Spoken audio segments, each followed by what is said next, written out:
Welcome everybody to next episode of Money Life and Gags with Harry and Mark. How are you, mate? Mark, I'm doing really well. I love your saying. Bali must be really good to you. Yeah, I'm on remote location for this pod. We're on a family holiday in Bali, and so you can see the lovely background that I've got here, and it's real. So like, see, there's water, not fake. And there's a reason why I'm doing it in the water, which is quite a funny story after the pain subsides. But so I'll tell you that story. But yeah, we're just in Ubud at the moment, and so I thought we'd do a bit of a pod on some of our travels that we've done. You've done a fair bit of traveling as well, and I think that It's amazing because just before we started the pod, I was saying to you that the type of accommodation that you're able to get in Bali, to get that in Queensland, you almost have to pay like 4 to 5 times more just to get the same sort of feeling, the same setting, the same accommodation. And that's why I think Bali, it's just bloody awesome for what you can actually get. and this place that we're at, I couldn't agree more with you, mate. And this place we're at, so this is a villa that's owned by friends of my brother-in-law. And so you can't find it on Stays or Booking.com or anything like that. But your friends and family can use it. And if you saw this place, it's like a mansion in villa. We have our own chef here. They're forever cleaning the place, so it's always uber clean. We've got a magnificent pool, as you can see here. Accommodation's great. Probably the only thing that's a bit of a pain is the mozzies. They go really. So we've all been bitten a number of times. Probably only Jody hasn't. She's quite dour, but she doesn't get any bite. But So when you say you've got your own chef, what's the deal with the chef at the villa? Like, how does it work? so he's here for every breakfast and every dinner, and if we did want lunch, but I'd get much bigger than I currently already am if I kept eating lunch as well. And so he's on premises, and he just cooks you whatever you want. So the night before, you fill out a form what you want for breakfast, and 8 o'clock here, he cooks it for you, and you eat at the table. And then he also says, "What do you feel like for dinner?" And you just tell him what you feel like. So not yesterday, the day before, we went to the Jimbar and seafood markets, and we got a whole stack of seafood, and so he just cooked up a treat that night with all the stuff we bought from the markets. Last night he made carbonara. Like, we felt like some Western food, so Yeah. do you do carbonara? Yeah, I could do carbonara. And so he made this beautiful carbonara. Most of the time we have Indonesian food. We have local type foods like nasi goreng, mie goreng, these type of things. Yeah. But he blends it with Western food, so you can have duck, you can have beef. He does a beautiful pork belly. So it's like a restaurant here in many respects. Oh. So is the deal with the chef that you have to provide like the meat or the seafood or No, no? no, he goes to the markets and he just buys the ingredients, cooks them, and then at the end of our stay, we get an itemized bill of everything that he bought. So we pay for the raw materials, the food, and then he gets a fee on top of the food for cooking it, which is a percentage. It's Wow. like nothing massive. Yeah. It's got to be better than a bloody hotel. Oh, for us it is because it's private. As you know, I don't like people that much, so there's no one here, so it's good, it's quite private. And so for that respect, yes, it's fantastic and much better than a hotel. And then the city centre's not far. Traffic is nuts here, so sometimes you drive 3 kilometers and it'll take you an hour. Oh, That's really? how bad traffic is here. There's bikes everywhere. There's scooters. They're everywhere. I reckon there's as many scooters as there is mosquitoes here. Wow. And so, but yeah, it's a beautiful place. It's very serene. Out of curiosity, Mark, when you go on holidays, well, especially with the holiday that you've got now in Bali, you know how a lot of people say, "Oh, I'm going to go on holidays just to switch off." I don't really know what that means. I understand when you go and relax, but do you actually switch off, or do you still got things at the back of your mind in terms of what you're doing? Unfortunately, I've had to keep working. So I've been work like I'm back at home, but easily every day I'm doing an hour to 2 hours just catching up on things, doing emails, actioning things, and so forth. I've had a few board meetings while I've been here, so I've had to do those. And then there's been a few critical meetings that I needed to attend, and so I've done those. But I haven't missed out on too much. So certainly not. I haven't been able to switch off the brain from home, but I've certainly relaxed. It's a different environment. I'm doing meetings in the pool. Like I can't do that at home. I don't even have a pool. No, yeah, no, okay, but, my point is that anyone that decides to go on holidays, yeah, I get the relaxing bit because that's where you wanna go, but you never really switch off. If you've got things at the back of your mind, it's always at the back of your mind. That doesn't mean that you're stressed. It's like who we are. It's just a natural process. I find holidays are, and it's like you said, to do a meeting from the pool, it's a bit different from being at the office. I mean, it's a complete new environment. You're more relaxed. In some cases, your actual thought process is actually more logical than being, at home. Yes, absolutely. Absolutely. I think it depends on what you do as well. So I've just had an AFD near me. I have to get rid of it. I guess it depends what you do.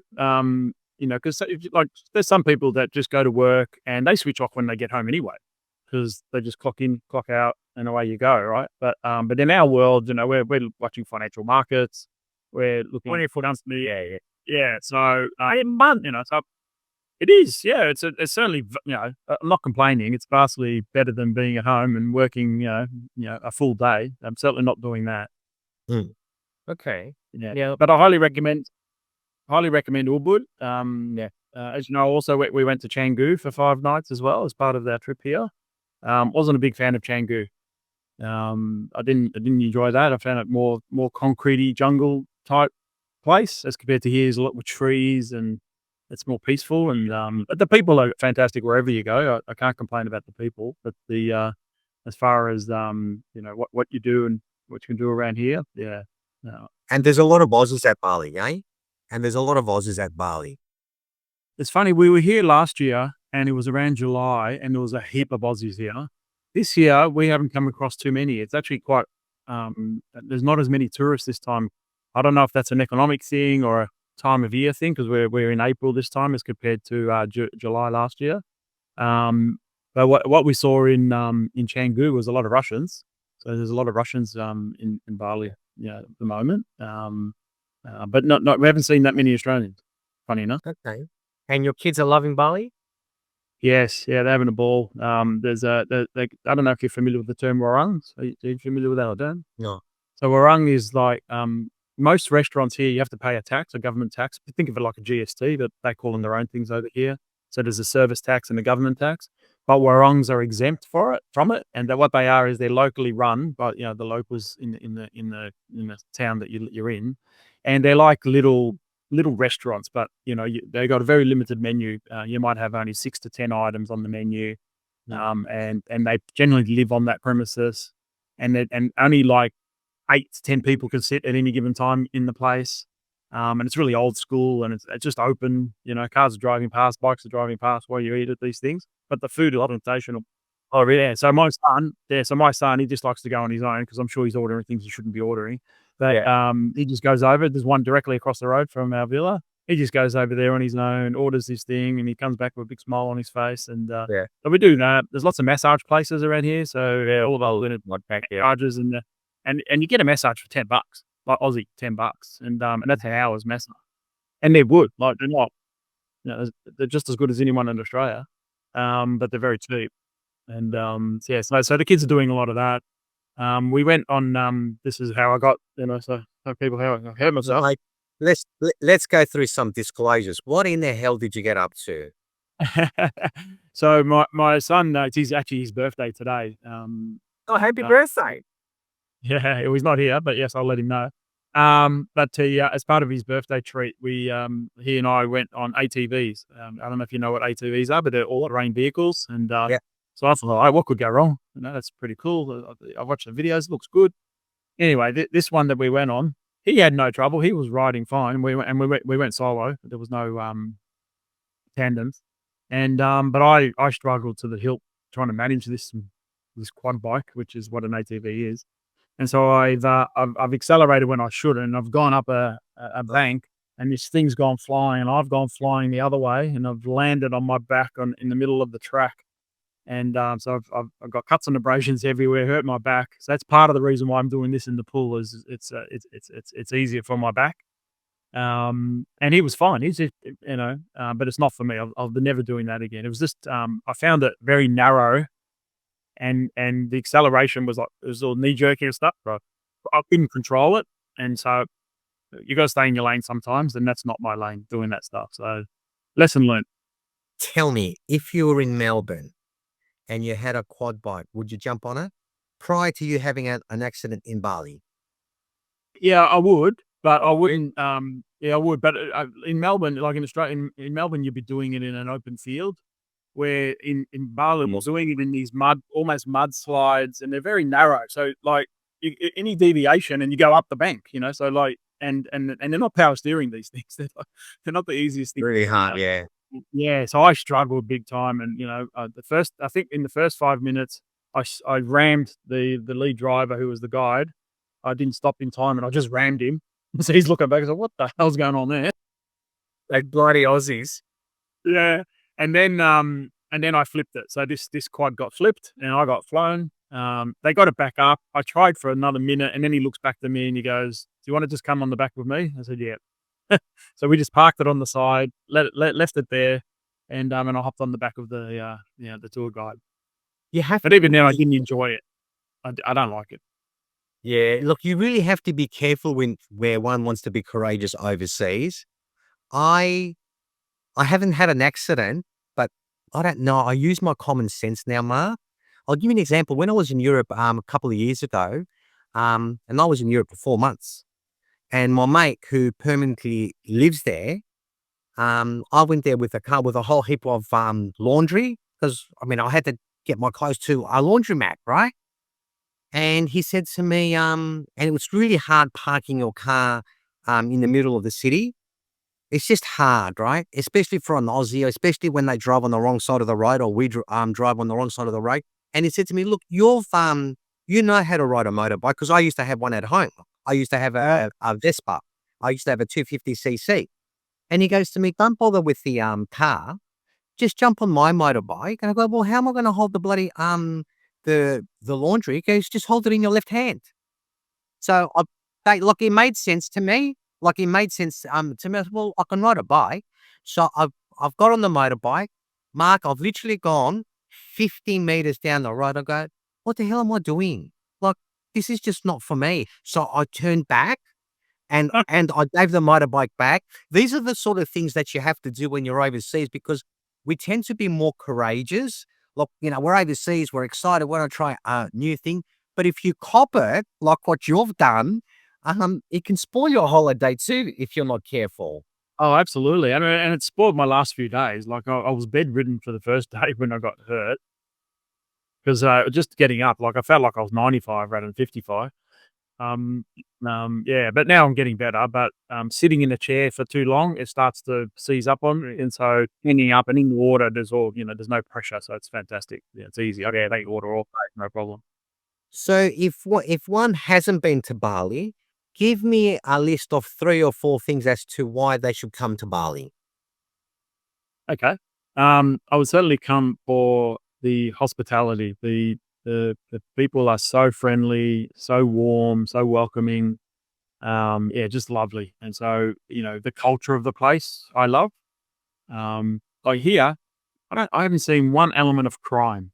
Not one. Really? Okay. Yeah. And everyone's really genuine, really, they're perceived to be honest. I've not had any reason to believe they're not all honest here. So it's just a really beautiful culture. So that would be one. Number two, depending what you like, if you like ATVs, it's certainly very good. But such, and that, yeah, it's certainly more for a relaxing holiday. If you're into sightseeing, going to various places and whatnot, that's really difficult here because of the traffic. You have to leave like very early in the morning because lots of places will take you an hour and a half to get there. And you're not going very, yeah, and you're not going very far. Like it's stop, Yeah. start, stop, start, stop, start. Right. And so it's more for a relaxation holiday. Walking is everywhere. It's very safe. And then the other part is the food. Like, the food is fantastic here if you like Indonesian type food. And they have a blend of Western. In Canggu, we found it to be too Western. where in Ubud is a nice balance between Western and local cuisine. But yeah, the food is fantastic and really, really cheap. Like you can get a plate of noodles, which is what a mee goreng is, and it's like $3, $4, and it's a decent plate, and you get an egg on top, and like a nasi goreng type stuff. But in these warangs, they're quite cheap. They're quite cheap. If you start go to the Western food, then the price, it's still cheaper than Melbourne, Yeah. but a bit more expensive than local food. The only thing that's really expensive here is alcohol. Alcohol. Yeah, I've heard that. Yeah. Yeah, unless you want the local stuff, which tastes like poison. Anak, we call it. That's the local spirit. I tried it. Yeah, and it's super strong. Goes straight to your head. Wow. But outside of that, yeah, the food is great. The people are great, and it's a great place to relax. The weather is pretty consistent. Probably avoid the rain season. We got here at the back end of the rain season, so we haven't had a lot of rain, which is good. But if they have periods where they flood, especially in Ubud here, they say they flood at times in the rain season. So don't come around those times, but Mm. every other time, and it's consistent. Every day has been between I don't know, I'm going to say about 26 to 30, 26 to So that's 30. perfect, Mark. Yeah, and the nights are hot too. And probably the only thing that can get on you if you suffer from heat a lot is the humidity. It's always very high humidity here. But it's Right. no different. You go to Cairns, you have the same. Yeah, yeah, of course. Yeah, yeah, yeah, of course. And have you had a chance to go to the beach? We went to a place called Tunalot when we were at Canggu, and there's a beach at Tunalot. So, but that was a black sand beach, and so that, yeah, so we weren't super keen. I wasn't sure how to like the look of the fence. Yeah, I didn't like the look. Yeah.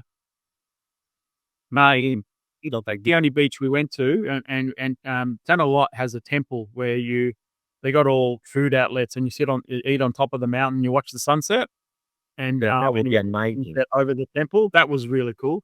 Unfortunately, it was clear, and then when it got to the time for the sunset, clouds came over, Oh, and so we got well, this sort of half baked sunset, not a full sunset, but it was still fantastic, and we had a nice little meal there while we're watching the sunset. But that was the only part of the beach. Ubud, there's no real beach here. You got to drive a fair way to get to beach. And at Canggu, yeah, we tried that beach, but we didn't really do much beach. It was more just we had a decent pool in our villa, so we spent a lot of time in our pool.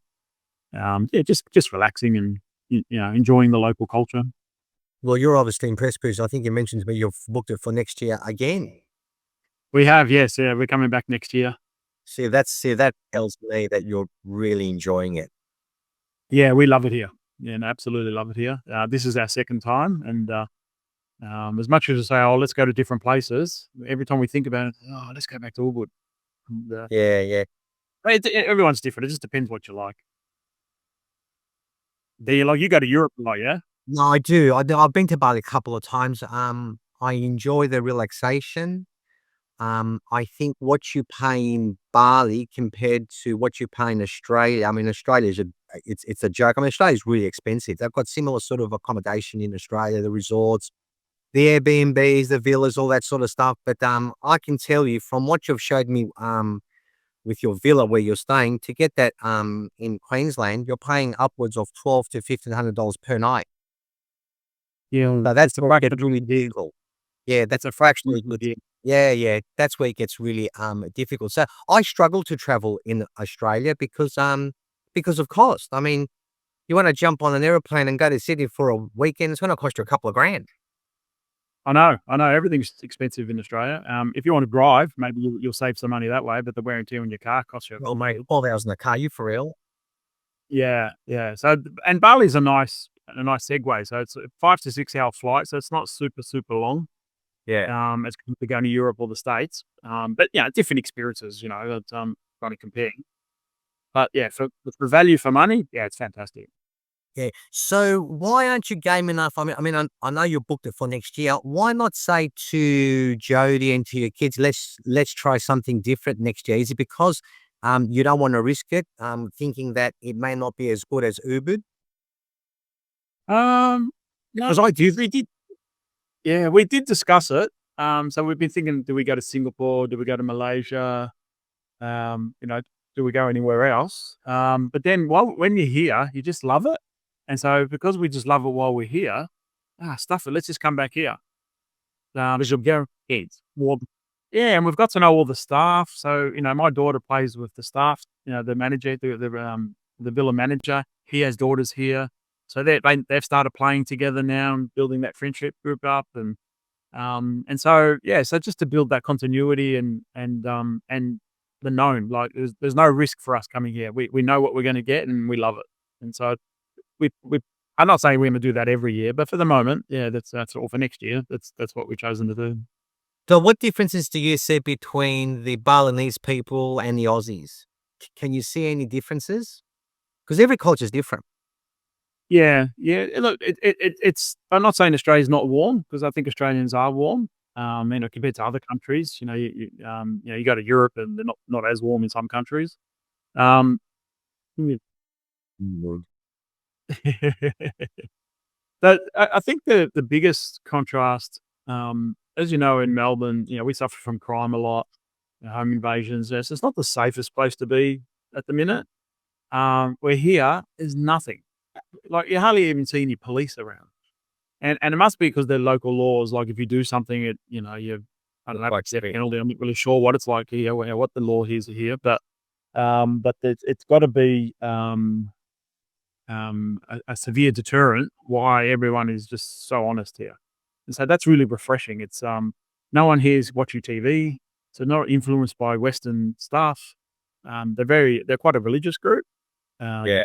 And I'm not religious, but they are a religious group, and they behave as everything is a blessing and thank you, and so they're very polite, and so it's just a beautiful culture. They're just really, really, really nice people, and where in Australia, you get a blend of nice, you get horrible people, you get nasty people, and you get criminals, and you get this and you get that. So that's probably the biggest difference, I would say. Would you say Bali is a destination for young adults or 55-year-olds who want to get on quads? I have to get you somehow. Well, if you're a chiropractor, I would set up business here because there's a lot of 55-year-olds trying. They're going to these new TVs. I saw a lot of old guys going on, and I gave them warnings. I said, "Be careful." It really depends what you want in the holiday. So if like I know some people like sightseeing and seeing things and whatnot. You can do it here, but you just got to be patient with the traffic. So I wouldn't recommend it for that. But if you just want to relax and chill out, yeah, I don't care what age you are. This is a fantastic place to come. My son Lee's been there, I think, twice, and I think he wants to do it again because he loves. When's he been? I think he's been to Ubud. I think he's been. I think he's been every. I haven't really asked him. I think he's been to Canggu as well. Okay. But he finds that the accommodation is fantastic, the relaxation, and he loves that restaurant scene. I mean, well, I took him to Europe a couple of times when he was really young, so he can't remember. It'll be interesting to see when he comes with me to Europe this year, how he's going to compare, for instance, a Bali to a Milan or to a Florence. I mean, totally two different experiences. Yeah, you couldn't get more contrasting, could you? Yeah, yeah, completely too. So I do know that a lot of young people, young adults, do go to Bali. It's the first destination. I mean, I know Costa's got a lot to do with it, uh, Yeah. but I haven't heard raging reviews for the beaches. I haven't heard many good things. I mean, that's just my perspective from what I've heard. Yeah, we spoke to some people that have traveled around here from other countries and whatnot that we know here, and the one that they rave on about is a place called Gillies Island, and there's 3 islands. Right. And the one that's according to these people, that was the best was called Gillies Air. And when they showed me the photos, it actually looked like Port Douglas or, Wow. Hayman Island. Yeah, it actually had wow factor, had yellow sand or white sand. Yeah. Um, the waters were crystal blue. Yeah, it looked like heaven when you go like it to an island. But on the mainland and the beaches on the mainland, yeah, no one really raves on about that. There's a lot of surf beaches, so if you're into surfing, Oh, really? yeah, Okay. yeah, there's a lot of surfers come here.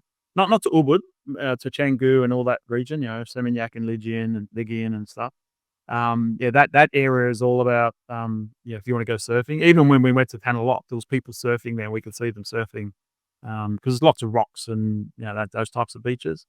But yeah, um, the only thing I could recommend to you is, Gillies Islands. Do you find Bali, for instance, either you're in the resort or in your villa, outside of outside of your resort, the actual cities outside are not that clean when you compare it to Australia. Have you seen that difference? Yes, Canggu was definitely not very clean, rubbish everywhere, so forth. Ubud's not quite as bad. Ubud's quite clean. They're more tidy. They look after. What's probably really, eye-opening is the outsides of most buildings are quite old. Right. It's like they were 100 years ago and whatever. Yeah, And yeah. then you go in the insides of these buildings, and they're all renovated, and it's like these state-of-the-art accommodations and shops and this sort of stuff. So, like, you'll go to like a Birkenstock store, and the outside just looks like a concrete jungle, and then you go inside, and it's like this $1 million fit outs inside. Oh, really? And Okay. you know, it's amazing on the vastness, the difference between the outside of a building and the inside of a building. Um, because you look at it from the outside and think, oh, this looks like a bucket of shit. Um, Sorry. This looks like a bucket of shit. But then you go inside and you go, oh, beautiful air conditioning. So that's always a reprieve to get out of Yeah, the humidity. yeah, I remember. And yeah, and it's just really nice, opulent surroundings inside the fitting. So Now, I remember when I was in Ubud. Tell me about the monkeys. oh, the monkey forest. Yeah, we had an experience there the other day. If you carry anything bright, the monkeys hate for you because they think it's food. And so the other day, my daughter Maisie, she had a monkey jump on her because she had a little bright bag. And, and I just had a normal bag, and it tried to grab my bag. And so that yeah, absolutely. So we walk past it almost every day. So I reckon these monkeys know us now, but they don't come after that first event, they don't come back anymore. So, and we didn't hurt them, but we just brushed them off us. But yeah, you gotta be careful. You gotta be careful if you hold the phone, they'll grab the phone out of your hand, apparently. I haven't had that experience, but we got warned, keep your phones in your pocket when you go near them. Because they're known to grab phones.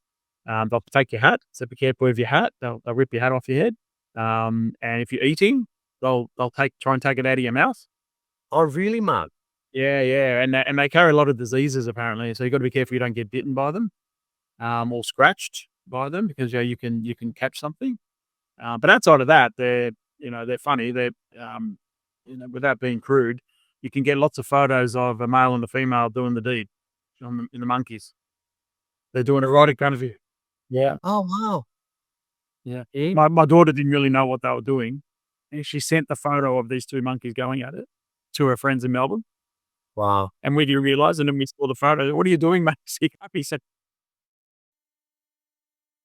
Oh, goodness. How "No, we're just playing, Dad." Yeah, yeah. How far is, Ubud from, the airport? Depending what time of the day you go, it could be anywhere from about an hour to 2.5 hours. Like, If you go, early morning, which we are doing tomorrow, then it's about an hour. And it also depends if you're going by car or bike. Everything is faster by bike, because there are no real road rules here. It's amazing how they drive, and they just beep. In Melbourne, beep means road rage. Here, beep means, "Hi, I'm coming through." yeah, And so there's no road rage. That's one of the other things I like. People are darting everywhere, cutting across each other. There's no rules. You wanna turn right, you wanna turn left, you just gotta go and high conviction because and then they stop because you've got high conviction. Where if you tippy-toed, you just get you never get yeah. in. Uh, So even coming to Bali and jumping on a motorbike, which seems to be like a cool thing, just to get around because it's quicker, um, I'm just not gonna do it. no, me either. Number one, my balance is ridiculously bad, so I can't even ride a bike properly. And so no, and even you see a lot of them, like there's the person riding it, they've got a child on the brain deck, you got a pole on the back, Yeah, yeah. and they ride like they're fantastic, like no issue whatsoever. But me on my own, no way, I'm not doing that. Yeah, yeah, yeah, yeah, yeah. Each to their own. Everyone's different. What do you think what if I said to you now, when was the first time I went to Bali? 'Cause someone I haven't been there since 2017, was the last time I went to Bali. Oh, wow, I wonder And if it's then changed much. Sorry? I wonder if it's changed much since then. Yeah, because my daughter's been to, Bali when her fiancé was working at a chef in, Canggu, and, look, I'm not a big fan of Bali, because I just love Europe. But they said to me that from 2017, for instance, in Canggu, they were saying that it's developed so much. There was virtually no Canggu back in 2017. There were hardly any restaurants. So the development in Bali now is just getting bigger and bigger and better. So it offers travelers virtually everything, and that's why I think it's just a hot destination. They were even considering of limiting the tourists that could come into the country. Have you heard of that? No, no, no. There hasn't been any communication about that. Yeah, because of the just the sheer amount of tourists that come into Bali. And I think a lot of it's driven by price because it's like what you said. For what you get at Bali, doesn't matter whether you're in Australia or you live in Europe, because last time when I was in Bali, there were a lot of Europeans there as well, because simply of cost. Yeah, yeah. What I found most interesting here is how house ownership works.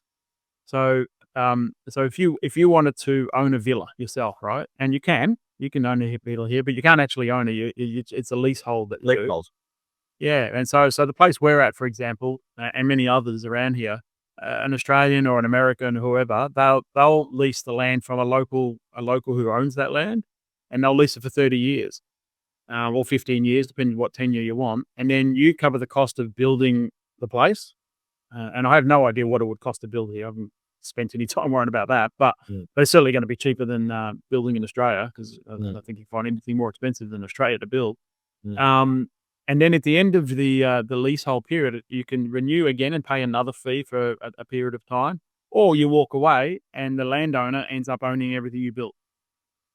That's a good deal for the landowner. It's a long game because you got to wait 30 years, but yeah, so it's very hard for foreigners to own anything here. Yeah. Apparently, Mark, I've heard to build a house in Bali, it takes 120 days.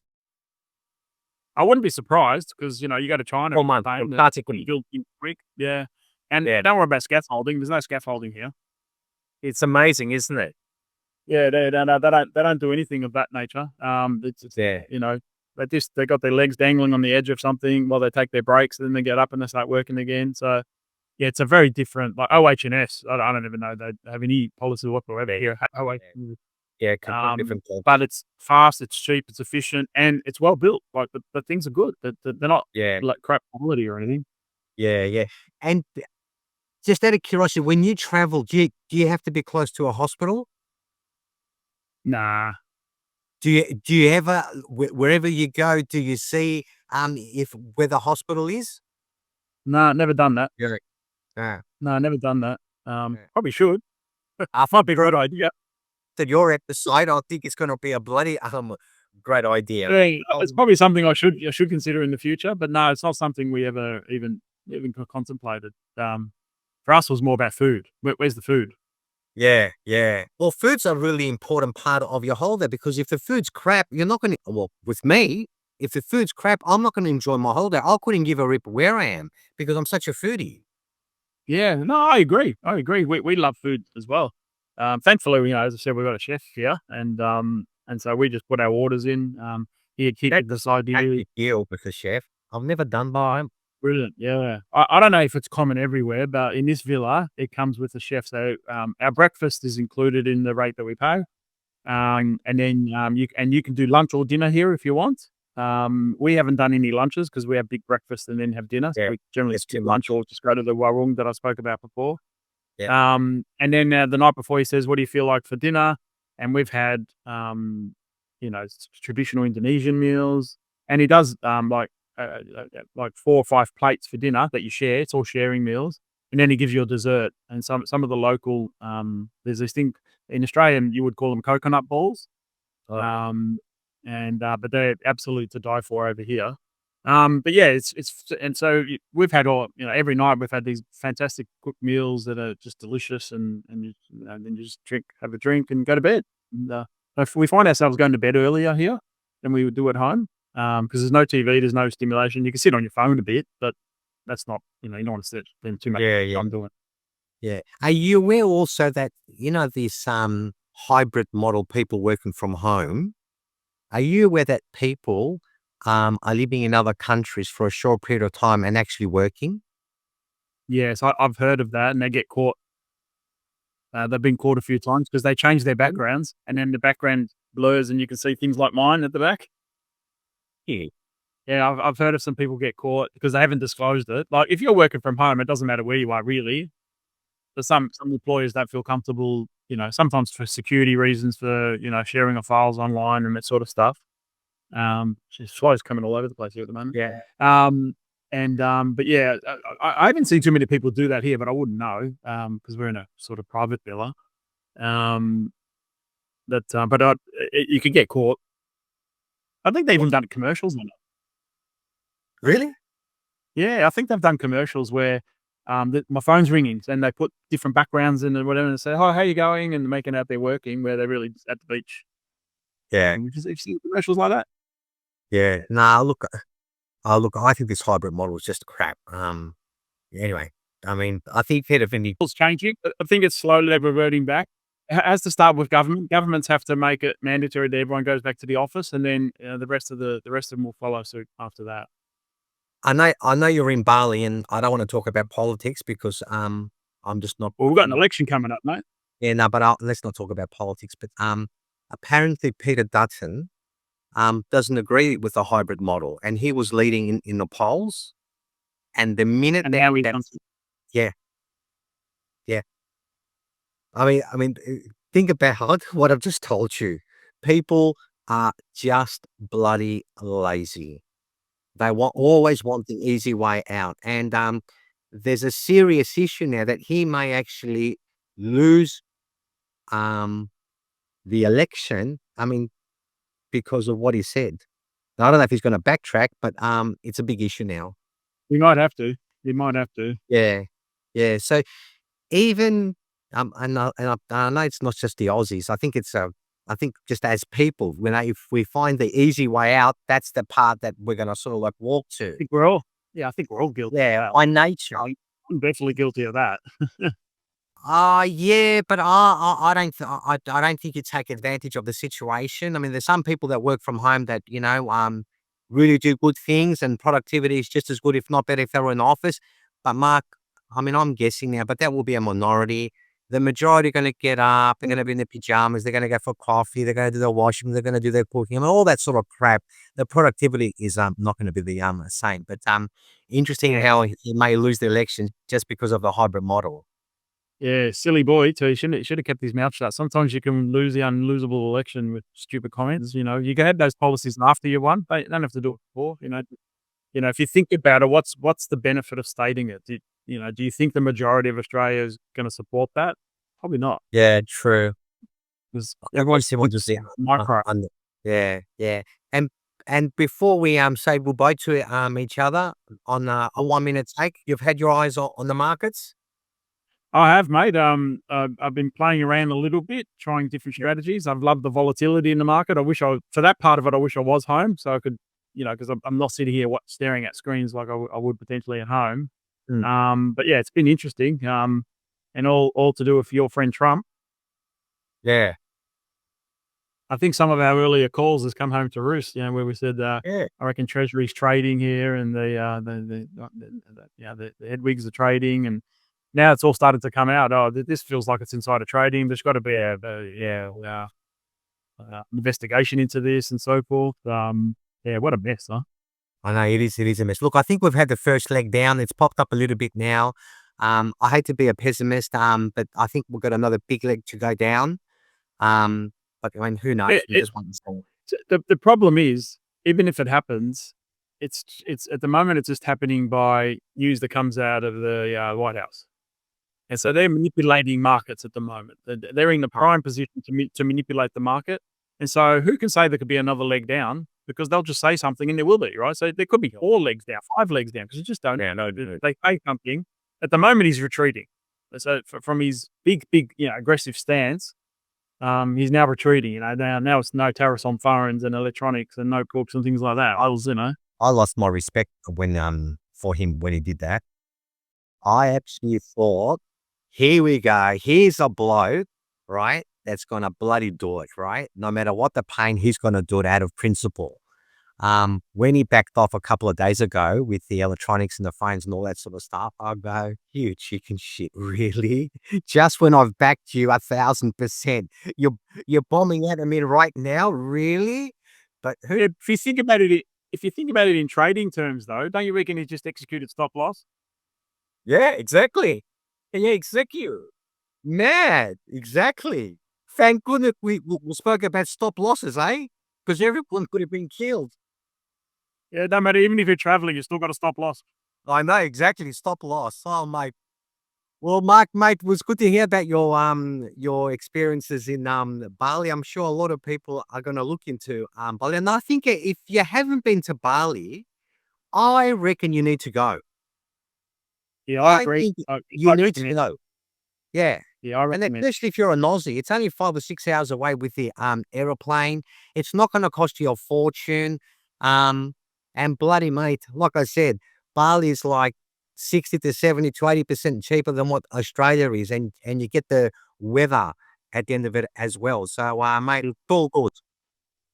Well, it's been lovely doing this on a remote location. Wouldn't it be good to do this for the rest of our lives, huh? Wouldn't it be awesome? Stay off the quantum, mate. Catch you later. No, no worries. Take care. See you next week. Cheers, mate. Cheers. Bye.